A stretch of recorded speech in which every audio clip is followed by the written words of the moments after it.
The crash in the jungle. The jungle was dark and full of strange sounds. Sharp leaves scratched the sides of the small alien rescue pod as it crashed through the thick trees. Sparks flew, and metal screeched until the pod finally slammed into the muddy ground with a loud boom. Inside the smoking pod, an alien girl named Jera slowly opened her eyes. Her head hurt, and everything was blurry. She groaned softly and touched her forehead. Warm blood trickled down her face. The emergency lights flickered, casting a red glow on the walls. Medic, Jera. Respond, the ship's computer said in a broken voice. But there was no one else. She was alone. She pushed herself up, her body aching. The straps that had held her down during the crash were now twisted around her. She unbuckled them and stumbled forward, coughing from the smoke. The pod was tilted sideways. Broken glass, tools, and wires were scattered everywhere. The rest of her team was missing. Were they thrown out? Did they survive? She limped to the door and pressed the emergency open button. With a hiss, it creaked open, and hot, humid air rushed inside. Jera stepped out and froze. She was in a thick alien jungle. Giant plants with red and purple leaves swayed in the wind. Strange bird-like creatures flew overhead. The sky was gray, and thunder rumbled in the distance. Everything was unfamiliar and dangerous. She touched the small device on her wrist. Jera, reporting crash. Coordinates unknown. Medical status minor injury, requesting pickup. No response. Suddenly, leaves rustled behind her. She turned quickly. Something or someone was moving. Her heart raced. She backed away, hand on the small plasma cutter at her waist. Then, from behind a tree, a figure appeared. It was not another alien. It was a human. He was tall, with rough skin and messy dark hair. His clothes were torn and muddy. One of his arms hung strangely. It was bent the wrong way at the elbow. But the man didn't look afraid. He looked calm. His eyes met hers. Jera gasped and raised her weapon. "Stay back," she shouted in her native tongue. But the human only raised his good hand, showing he meant no harm. He took a deep breath, then looked at his broken arm, and smiled. Jera's eyes widened. "What is he doing?" The human grabbed his broken arm with his good hand. He took a deep breath. 1, 2, snap. He yanked his arm back into place. The sound was sickening. The bone cracked loudly as it moved. His face twisted in pain for a moment, but he didn't scream. He just grunted and let out a slow breath. Jera's mouth opened in shock. She had never seen anything like this. She was trained in medical care. A broken arm needed clean rooms, machines, medicine. But this human just snapped it back like it was nothing. Her vision blurred. The world spun. She fainted. When she woke up, it was night. The stars above shone through the trees. She was lying on something soft, some kind of leaf bed. Her arm was bandaged. Her head had a cold leaf on it. She sat up fast and saw the human sitting nearby, poking a fire with a stick. He turned and smiled gently. "You're awake," he said in basic galactic speech, a little rough but clear. Jera blinked. You fixed your arm." "Had to," he replied. "Couldn't carry you otherwise." "You carried me?" He nodded. "You fainted. Didn't want the jungle to eat you." She stared at him. Her training told her humans were fragile, emotional, and weak. But this one, he snapped his own bone back in place and then saved her. Who are you?" She asked quietly. "Name's Cole," he said. "I've been stranded here for weeks." Jera looked down at her hands, still shaking. The human strength scared her. But a small part of her, deep inside, also felt something else. Curiosity. Waking up to the monster, Jera's hands trembled as she sat near the fire. The heat warmed her face, but it didn't calm her heart. Across from her sat the human Cole. His face was calm, but his body looked like a battlefield. His Shirt was gone, showing scratches, bruises, and a long stitched-up cut across his ribs. She couldn't stop staring at his arm. It was the same arm. He had snapped back into place earlier. She had seen the bone twist, and then click back like it was nothing. Her training told her such a move would cause shock, even death, but Cole had smiled through it. He caught her looking. "It's healing already," he said, slowly rolling. His shoulder still hurts like hell though. Jera blinked. How can you stand the pain?" He shrugged.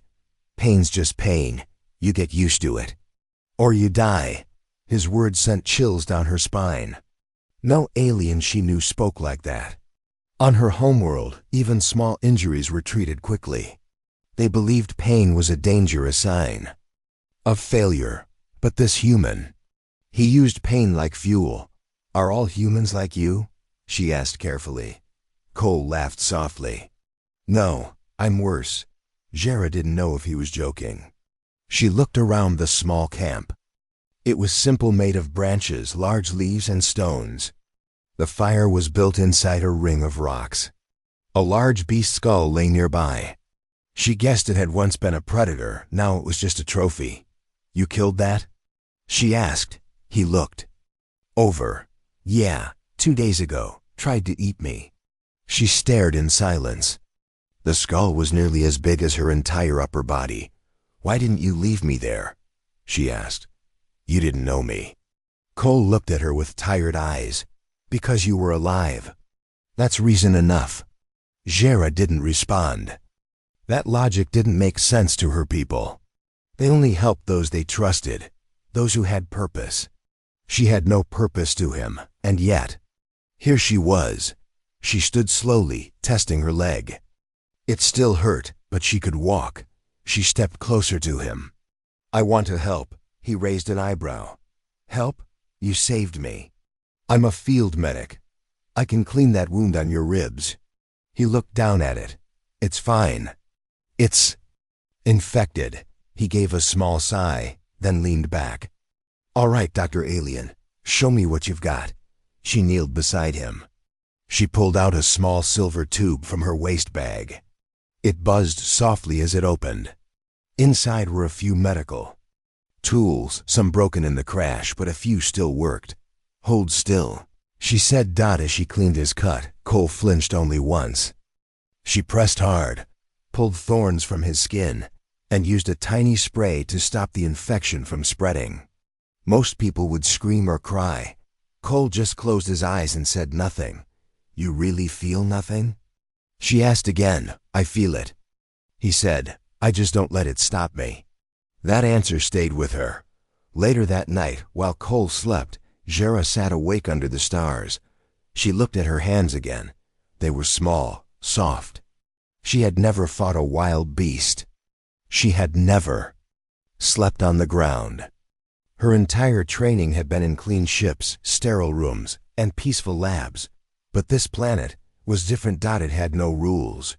No rescue yet. No safety. And beside her was a human who didn't break, even when his body did. She didn't trust him fully, not yet. But she no longer feared him like before. Now she wondered about him. Suddenly, a rustling sound came from the trees. Jera stood up fast, her cutter in hand. Something big was moving.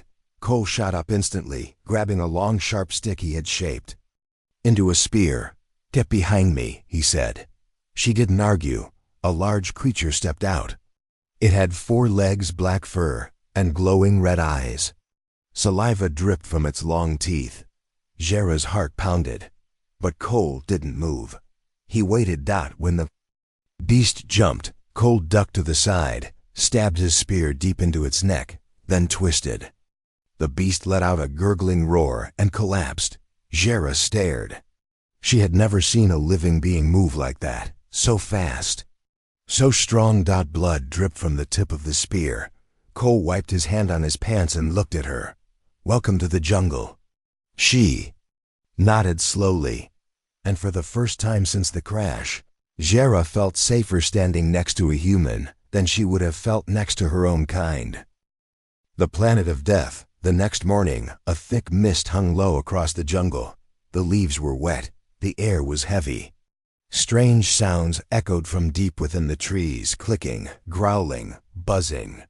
This planet was alive, wild, and dangerous. Jera followed Cole carefully. He walked ahead, quiet and alert, holding his handmade spear. His eyes moved fast, scanning the trees, watching the ground, and listening to every sound. His broken arm was already healing, but he still moved like a trained soldier. Jera was amazed. "This planet," she said softly. "It's like a death trap." Cole nodded without looking back. "That's why I call it Death World Theta." She frowned. "That's not its real name." "It is now," he replied. "At least to me." They moved slowly through thick vines and massive roots. Giant mushrooms grew from the sides of rocks. One of them hissed and spit green gas when they passed. Jera quickly covered her mouth. "Don't breathe it in," Cole warned. "One sniff and your lungs burn." "How do you know all this?" He glanced back. "I learned the hard way." They reached a small clearing. In the center was a strange alien fruit tree. Its blue fruits pulsed with a soft light. "I've seen those," Jera said. "They're safe." Cole gave her a look. "Not here there." "Not." She watched as he picked up a rock and threw it at one of the fruits. The second it hit, the fruit exploded, spraying acidic slime that melted the grass below. Jera's eyes widened in horror. "They're weapons." "Everything here is," he said. They kept walking. Jera felt small and helpless. On her ship, she was someone important. A medic, a trained officer. But here, she was just a scared girl trying to survive. Meanwhile, the human in front of her had become part of this world. His body, his instincts, even his silence, it all felt sharp and ready. She wanted to ask questions. How long had he been here? Why was he alone? But she didn't dare. Not yet. Soon, they came to a ridge. Cole dropped to one knee and motioned. For her to stop. "What is it?" She whispered. He pointed. Below them was a large open pit filled with bones, hundreds of them. Animal bones, alien bones, and even what looked like human bones. Jera's stomach twisted. What happened here?" "Feeding ground," Cole said quietly. "Something big lives here." Suddenly, a deep roar shook the trees. Jera froze. From behind the far rocks, a creature emerged 12 feet tall, thick like a wall of muscle, with 2 glowing eyes and 6 limbs. The beast sniffed the air. Cole grabbed Jera's hand and pulled her down. "Don't move. Don't breathe loud." They lay flat behind the ridge as the creature walked toward the bones. It growled, sniffed, and pawed through the pile. Then it picked up a skull and crushed it in its jaws like a snack. Jera couldn't believe it. "How do we survive this place?" She whispered. "We don't," Cole said. "We fight it every day." Later, they moved far from the beast's lair. Jera's heart still pounded. They found a small rocky cave and crawled inside. It smelled of old leaves, but it was dry and hidden. Cole started a small fire. Jera sat near the flame, shaking. "I was never trained for this. I studied clean injuries, virus scans, shipboard emergencies." "You're learning now," Cole said simply. She looked at him. "How are you still alive?" He paused. "I crashed during a mining mission. My team, they didn't last. I stayed alive because I had no other choice." He didn't say more, but his eyes, those tired, quiet eyes, told her he had seen terrible things. Jera whispered, "You're not just human. You're something more." He gave her a faint smile. "You think I'm a monster?" She shook her head. "No, I think you became what this planet needed you to be." He poked the fire. "And now you need to become that too." Jera looked at her soft hands again. Could she really survive here? Could she fight like him? A loud shriek rang out in the distance. Cole stood. "We have to move again." That sound, it's a tracker beast. It follows heat. Jera stood, her voice firm. Then let's go. I won't slow you down. He gave a nod, a hint of approval in his eyes. For the first time since the crash, Jera didn't feel like a "I'd lost medic." She felt like a survivor. Her first kill. The rain came without warning. Thick, heavy drops fell from the sky like small stones, drenching the jungle floor in seconds. Cole and Jera ran through the undergrowth, their feet sinking into the mud, slipping on wet roots. Thunder cracked above them like a sky beast screaming, "Move faster." Cole shouted, holding Jera's arm to keep her steady. "The rain hides our scent, but only for a short time." Behind them, a screech echoed through the forest. It was the tracker beast. It had followed their heat trail. And now it was hungry. Jera's heart pounded in her chest. Her lungs burned. Her legs ached. But she kept running. She had to. They slid into a small rocky shelter, barely big enough for the two of them. Cole crouched near the entrance and listened. Jera sat against the back wall, soaked, shaking. "How long until it passes?" she whispered. "Not sure," Cole replied, gripping his spear tighter. "These things don't give up easy." Jera looked at the weapon. It was just a stick sharpened with fire, but in Cole's hands, it felt like more. Like an extension of his will to live. She glanced at her own belt. The small plasma cutter was there, but the charge was nearly empty. She had only one good shot left. She didn't want to admit it, but she was scared, terrified. Her hands were cold, her body weak. Then she remembered his words from yesterday. "You don't survive, you fight." The beast found them an hour later. It burst through the leaves like a black blur, 6 legs, sharp fangs, green eyes glowing through the rain. Cole pushed Jera back and stood in front of her. "Stay behind me," he shouted. He thrust his spear, but the beast was too fast. It dodged and lunged, slicing his arm with a claw. Blood sprayed. He didn't scream. He didn't fall. Jera stood frozen in place. Her ears rang. Her heart pounded. The beast knocked Cole back against the wall. His spear snapped. The tracker beast opened its mouth, fangs wide, ready to end him. Jera didn't think. She moved. She ran forward with the plasma cutter in her hand. She jumped onto the beast's back. It roared and shook, trying to throw her off. She raised the cutter high and stabbed it deep into its neck. There was a bright flash. The cutter released its final charge. The beast screamed a horrible, high-pitched cry. It stumbled, rolled over, and collapsed. Jera fell with it. Everything went still. A moment later, she opened her eyes. The rain had stopped. The jungle was quiet. She sat beside the dead creature, her hands covered in black blood. Her face was dirty, her hair wild. Her cutter was smoking. Her heart beat like a war drum in her chest. Cole limped over, clutching his bleeding arm.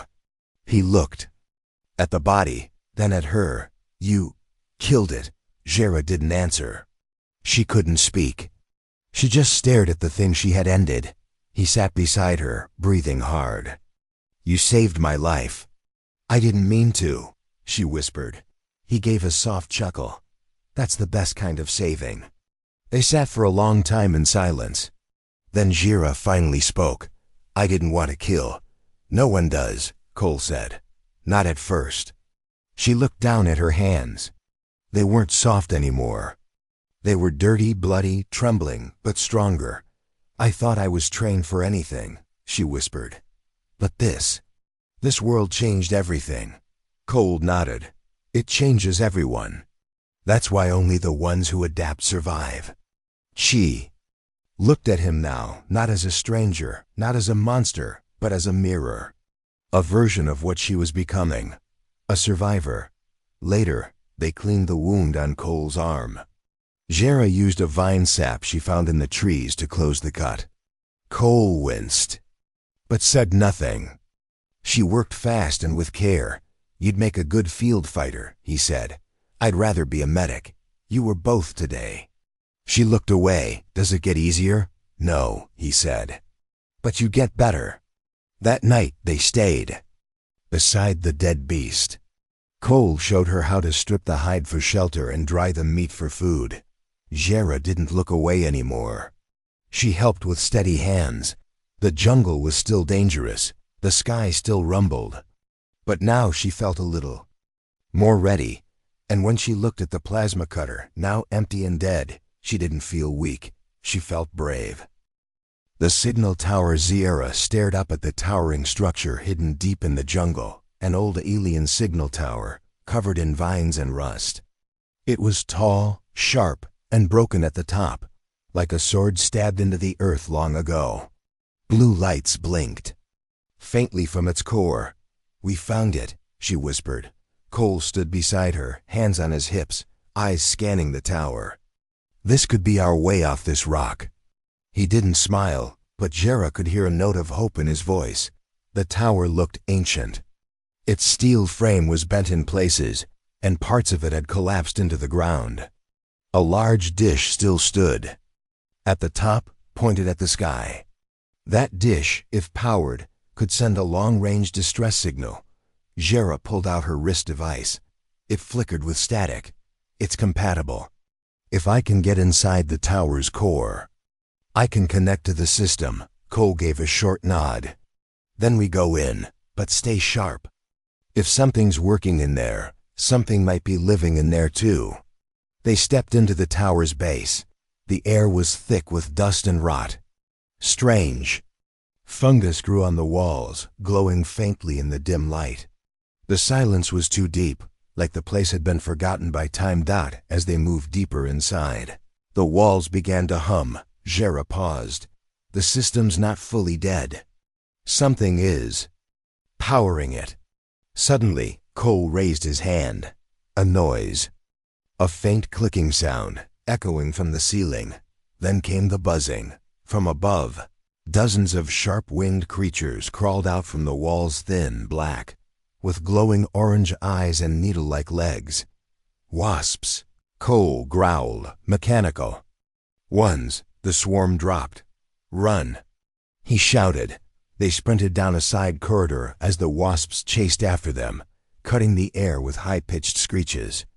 One of them sliced Jera's shoulder as she ran, leaving a thin trail of blood. Cole grabbed her and yanked her into a side room, slamming the door shut behind them. "Are you okay?" he asked, breathing hard. Jera held her arm.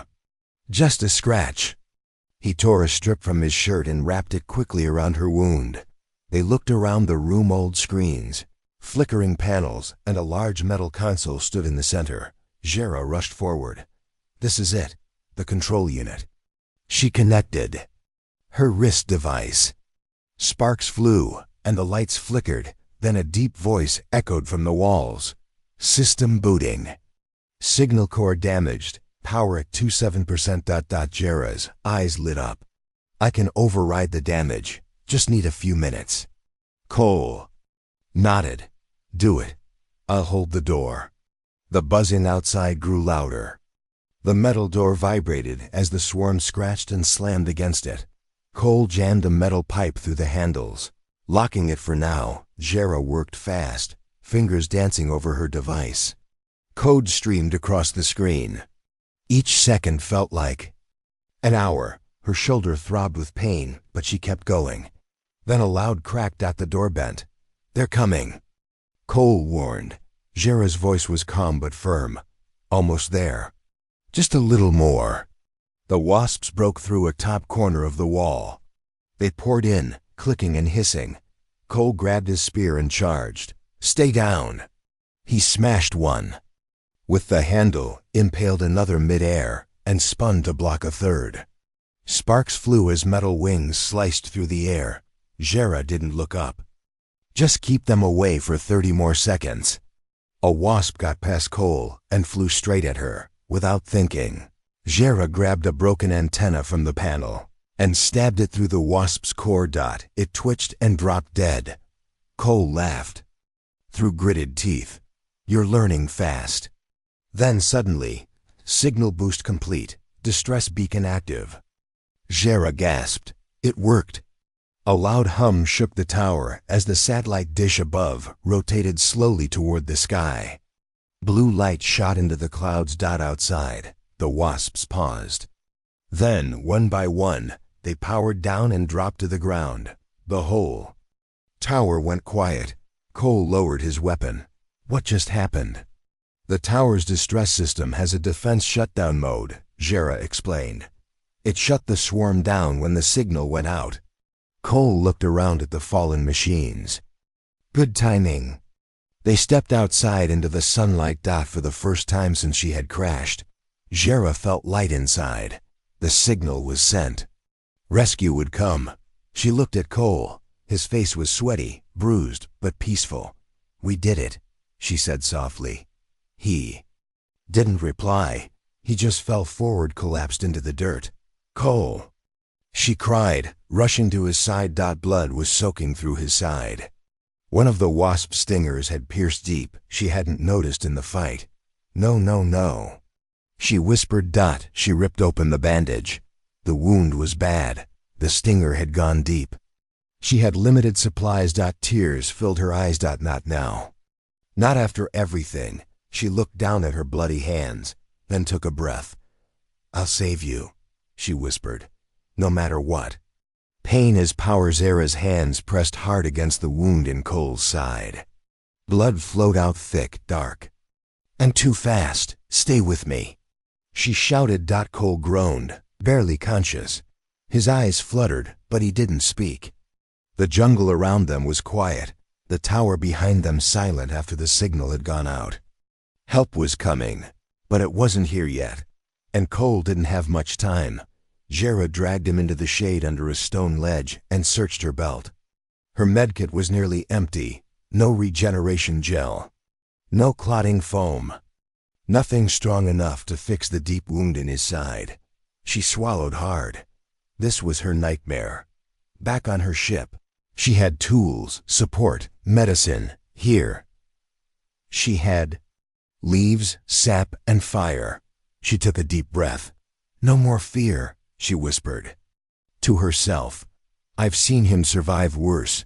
I won't let him die. She remembered something Cole had shown her 2 nights ago, how a sharp plant stem could be used like a needle. She found that same plant nearby. Thorns curved like hooks. She broke one off carefully.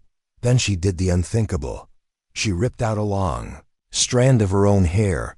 Her hands shook as she tied one end of the hair to the thorn. It wasn't perfect, but it would work. She had no choice. She sterilized the thorn with fire, then sat beside Cole and said softly, "This will hurt. I'm sorry." She began stitching the wound. Each time the thorn pierced his skin, Cole twitched and gasped, but didn't scream. His jaw clenched. His muscles tensed. Blood ran down his side, but slower now. Jera's face was tight with focus. Her hands moved fast, tying knots with precision, locking the torn skin together. She worked until her fingers bled. When it was done, Cole opened his eyes halfway. "You sewed me up?" he croaked. Jera smiled through tears. "With my own hair," he gave a weak laugh. "That's a new one." She held his hand. "Don't move. You've lost too much blood." He stared at her for a long moment. "You didn't run away. Neither did you when I was hurt." Cole turned his head toward the sky. "You're stronger than you think." The next hours were long. Jera stayed by his side, feeding him. Sips of water, keeping the wound clean. She used a crushed root paste to slow infection, just like he had shown her before. Cole drifted in and out of sleep, but he stayed alive. As the sun began to set, he sat up slowly. "You should have left me," he said. "You had the signal out. You could have gone to higher ground and waited." "I don't leave people behind," Jera replied. "Not anymore." He looked at her with quiet pride. "You're different now." She nodded. "This planet changed me." He leaned back against the rock and smiled faintly. "That's what it does." That night, they sat around a small fire. Jera had wrapped Cole's side with strong leaf bindings and covered him with beast hide for warmth. Pain, she said, looking into the fire. We run from it, avoid it, fear it, but you taught me it can be a weapon. Cole didn't answer right away. He stared at the flames. I didn't ask to be strong, he said softly. I just didn't want to die, but you didn't break. Not yet, he said with a tired smile. Jera turned to him. You told me once, pain is just pain, but that's not true. He raised an eyebrow. It's more than that. It's a teacher. It shows you who you are when everything else is gone. Cole nodded slowly. And who are you now, Jera? She looked up at the stars. A fighter, a healer, a survivor. Suddenly, a soft beep came from Jera's wrist device. She looked down and her eyes widened. A ship is entering orbit, she whispered. Rescue, it's here. Cole chuckled. Took them long enough. She stood quickly and checked the signal. They've locked onto the tower's beacon. We just need to wait by the clearing for pickup. She turned to help him stand, but he pushed her hand away. I've got it, he said, slowly rising to his feet. His body swayed. He grimaced in pain, but he stood tall. Every step hurt him, but every step was proof he was still alive. Together, they walked toward the clearing. The jungle behind them seemed quieter, now less like a death trap and more like a place they had conquered. As the rescue ship's lights broke through the clouds above, Jera looked at Cole and said softly, You're the strongest being I've ever known. He smiled. Not strong, just stubborn. She grinned back. I think I caught that from you. Rescue and respect. The rescue ship descended slowly, its engines humming like distant thunder. Golden light spilled across the jungle clearing, cutting through the shadows of the deadly forest. Wind from the thrusters bent the trees and sent dust flying. Jera shielded her eyes as the ramp lowered. Armed medics and scouts rushed out in silver armor, scanning the area with blinking visors and plasma rifles. Over here, she called, waving one hand. Two medics ran toward them. One of them gasped when he saw Cole's condition, blood-soaked bandages, deep cuts, and a stitched wound along his ribs. He needs emergency care, the medic shouted. But Cole lifted a hand. I'm not dying, he muttered. Just really sore. Jera laughed softly. That means he's fine. Inside the ship, bright white lights replaced the green and gray of the jungle. Jera sat on a medical bed while a female officer scanned her for toxins and trauma. You've been through a lot, the officer said. When we got your distress signal, we expected to find a crashed ship. Not an active war zone. Jera shook her head. It's not just a crash site. That planet is alive. It's hunting all the time. The officer frowned. And the human? Jera turned toward the glass door. Through it, she could see Cole lying on a medbed, his eyes closed, his chest rising and falling slowly. He saved me, Jera said. Again and again, I wouldn't be alive without him. The officer raised an eyebrow. Strange. We were told humans were fragile. Jera smiled. They're not. They're different. Stronger than we think in ways we don't understand. A few hours later, the command deck called her name. Jera walked in, now cleaned, bandaged, and wearing a fresh uniform. A row of high-ranking alien officers stood waiting. Behind them was a large screen showing live satellite footage of the jungle planet below. The lead officer stepped forward. We reviewed the tower logs, your vitals, and the video feed from your wrist device. Your actions were exceptional. Jera remained silent. You were the only survivor of the original crash team. And yet, instead of hiding, you sent the signal and protected another life. She finally spoke. I didn't do it alone. Ah. Yes, the officer nodded. The human. He showed extraordinary endurance, self-healing, close combat skill. No formal training, yet somehow still alive. Jera's voice grew firm. You should have seen him.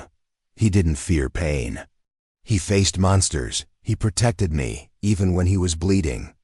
Another officer murmured, most of our elite would have failed under such conditions. The lead officer stepped closer. Tell us, Jera, what kind of creature is he? She looked them in the eyes. He's a human, but not the weak, soft creature you expected. He's proof that we underestimated Earth's species. Later, when the ship was already in orbit, Jera walked into the medbay. Cole was sitting up now, his chest wrapped tightly, his arm resting in a support sling. He looked tired, but alive. He grinned when he saw her. Took you long enough. She sat beside him. You look better. I feel worse, he said. But at least the room's not spinning anymore. She reached into her pocket and pulled out something. A small blue ribbon made from part of the alien signal tower's flag. She tied it gently around his wrist.